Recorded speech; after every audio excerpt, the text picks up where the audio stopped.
How to stabilize the video in InShot. Hi everyone, this is Kate and welcome back to another video. And in today's video, we will learn how we can stabilize the video.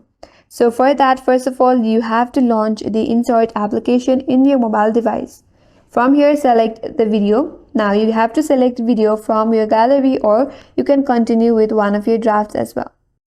Once you get into edit piece, here, InShot does not currently have a built-in video stabilization feature.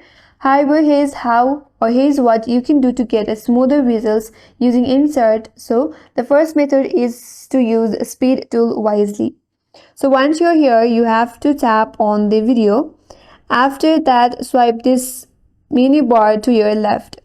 From there, you have to search for speed option and then tap on it. Now you can slow down the video slightly with the help of this slider right here. This will help you to stabilize the video and apply this smoother slow-mo effect. Then tap on the tick mark. Or if you want to use the curve, tap on the curve option, and now from here also you can stabilize your video. Here you can increase or decrease this curve right here. And this will help you to stabilize your video on InShot as well. And that's all for today's video. Hope this video was helpful, and if you're new to our channel, consider subscribing. Thank you for watching and stay tuned for more videos.